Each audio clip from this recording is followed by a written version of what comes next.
سلام دوستان عزیزم، امیدوارم که حال دلتان خوب باشد. امروز اومدیم براتون در مورد نحوه کار کردن پر فرشته عدالت توضیح بدیم. انشالله که اینو یاد برید میتونید تو همه پرها استفاده کنید و کار کنید. این ربطی به جلسه آموزشی نداره که جداگانه میذاریم اینا رو تک تک از هر بخش کدام کار میکنم براتون انشالله میذارم شما هم یاد بگیرید، رفته رفته تکمیل‌تر بشید و به درآمد هم برسید. انشالله بریم ببینیم که چه کاریه. مرسی از لطفتون، از نگاه زیباتون.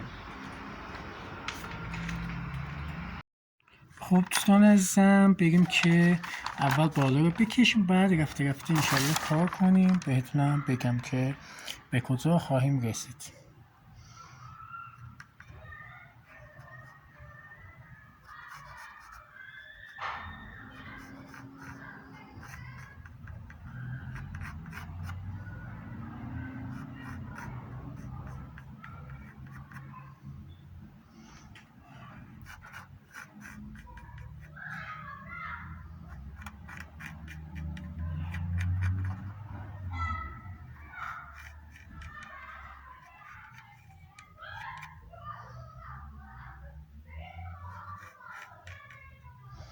دوستان ببینید، هر کس نسبت به سلیقه خودش میتونه بالا بکشه. خب ما یه اتود میزنیم. برای طراحی منبت زیاد چیز نکنید، نمیدونم، فقط خطوط محیطی رو بدونید کافیه. نیزی میگم الان فرشته دال نگاه کنید، هر کس با سلیقه خودش کار کرده. یعنی منبت یه کاریه که بیشتر هر کس روش و خاص خودشو داره. باید اینو پیدا کنید، رفته رفته روش تمرین کنید تا به نتیجه برسید انشاءالله. از کنم خدمتتون که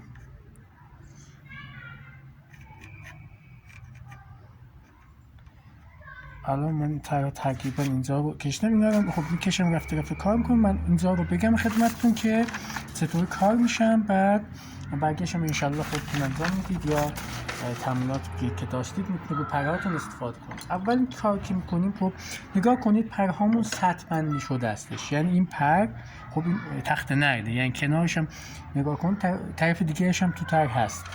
خب من طرف دیگهش رو کار کردم، این طرف دیگرشه که اون طرف تخت نرد افتاده.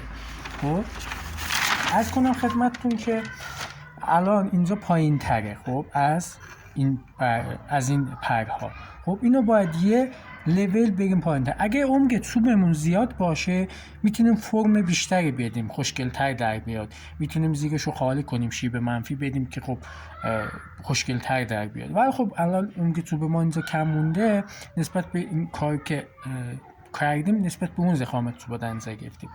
الان این پرهای هستن که یه سطح میره پایین تر، چقدر میره اونم بستگی به خودتون و عمق چوب داره. خب من الان انقدر کار کردم، الان دیگه دستم چقدر برم پایین چقدر نرم. بعد باید انقدر برم که الان این نزدیک یه سانت اینجا عمق چوب مونده. خب حتی اینو باید یه نیم سانتی برم پایین که واسه اینا هم جا بمونه. عرض کنم خدمتتون که خب الان میخوام اون لول رو اون پرها رو سمت بریم پایین تر یه سطح. عرض کنم خدمتتون شفرش رو گفتیم میزنیم.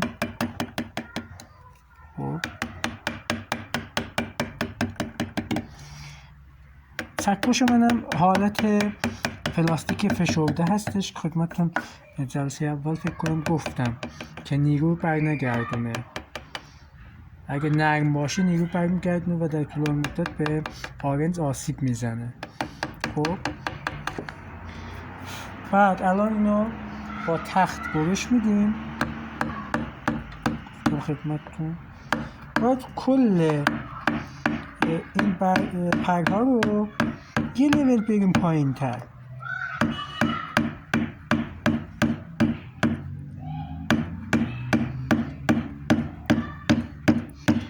خدمتتون که الان هر کس سلیقه خودش رو داره، هر کس برای خودش کار میکنه و جوری هم یاد گرفته.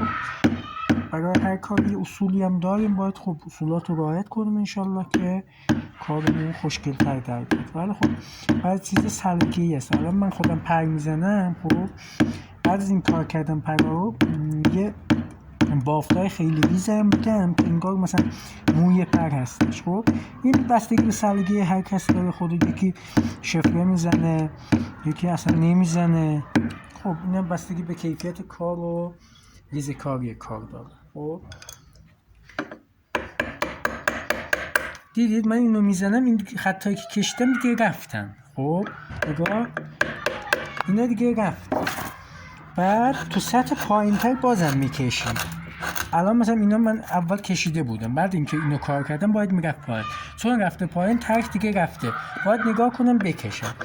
شما تو گفتم ابتدای آموزش باید 70-80% فقط نگاه کنید.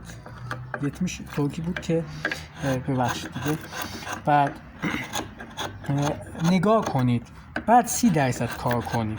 الان من اینا رو یه لول مثلا میگم پایین تر.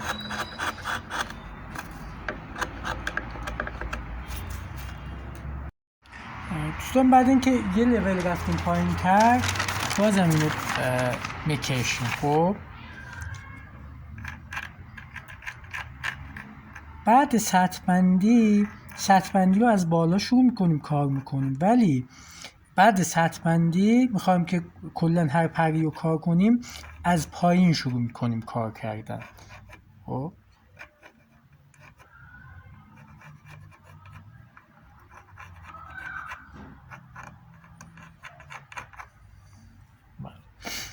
بعد اینکه اینو زدیم کشیدیم بازم شفرش رو میزنیم. خیلی آسونی، اصلا این کار سختی نیست. باید مقال به دستتون بیاد. وقتی مقال به دستتون بیاد، ذهنتون کامل شد، خیلی راحت میتونید کار کنید.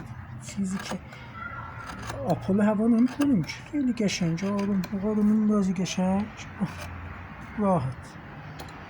الان پایین ترین سطح تو اینجا کجاست؟ پرهایی که تازه کشیدیم. خب نگاه کنید، این پر آخری پایین تر از همه. بازم اینا رو سطح بندی میکنیم.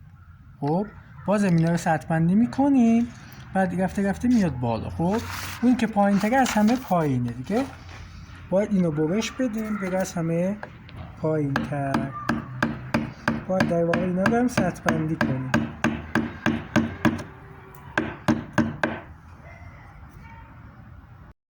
خب دوستان ما اینا رو سطح بندی کردیم. بعد اینکه سطح بندی کردیم نگاه کنیم داخل پرهامون یه دونه خطایی هست. خب که قزرو فشرده هستش. خب اینا رو میکشیم.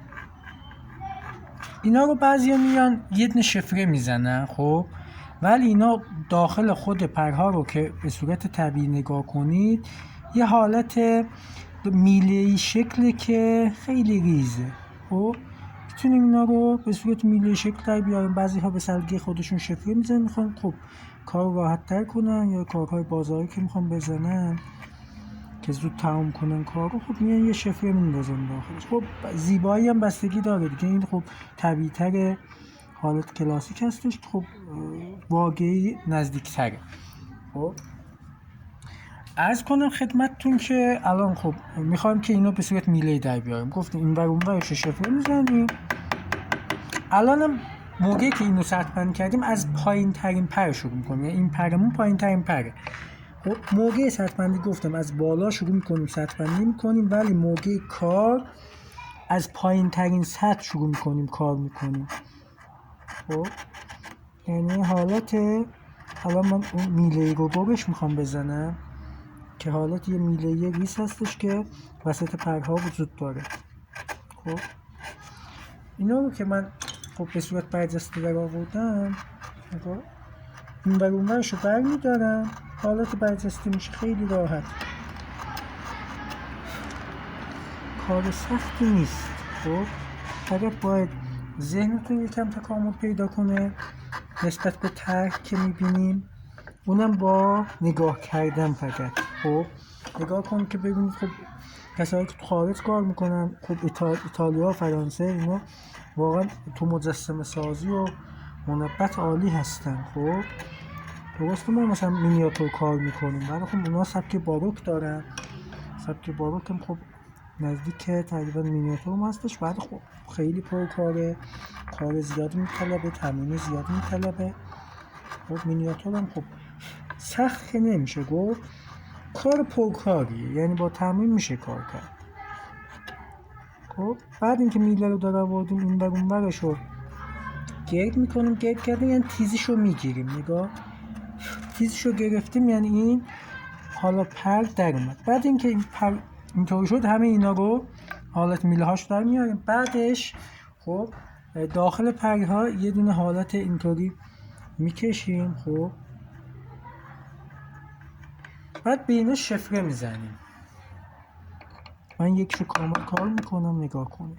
خب اون که شفره زدیم داخل خود پر بازم سطح بندی داریم، این میره داخل اون یکی یا زیر اون یکی. و بعد خطوط محیطی هم خیلی مهمه. خطوط محیطی کجاست؟ الان کنار اینو ببینید اینطوریه، یعنی صاف نیست. همه پرها اینطوری نیست. نگاه اینم من درسته خط صاف کشیدم ولی خطوط محیطی که داریم صاف نیسته. اونو باید تو آخر عکس با کیفیت بیاریم، نگاه کنیم، اونا رو درست کنیم. خب دیگه ما اینقدر کار کردیم، این عکسش حفظمه. آره خطوط محیطی خیلی مهمه که دقیق بیاد تو، بخصوص تو چهره. اگه خطوط محیطیمون درست نباشه قطعا خیلی به مشکل برمیخوریم و از لحاظ شباهت قطعا صفر میشه خطوط محیطی اگه درست در نیاد. خب بعد این خب من بعد اینکه این شفره زدم میتونیم بافت ریز بدیم بهش، پرهای خیلی ریزی. اونم که با فرز متاهایی که داره، یه مته ریزی داره که خب اونو بعدا میگم براتون که اونو میزنیم بعد بافت ریز در میاد. بعد میتونیم خود این پر که در آوردیم خب با فرز یا فرق نمیکنه، با مقار میشه. خب یه حالت پستی بلندی بهش بدیم که طبیعی تر در بیاد. خب من الان پستی بلندی بهش بدم. خب ولی این کارو من بیشتر با فرز انجام میدم. فرز مینیاتوری خب راحت تره. من چند نوع مدل فرز مینیاتوری دارم. خب هر کدوم یه متریال میندازم کار میکنم.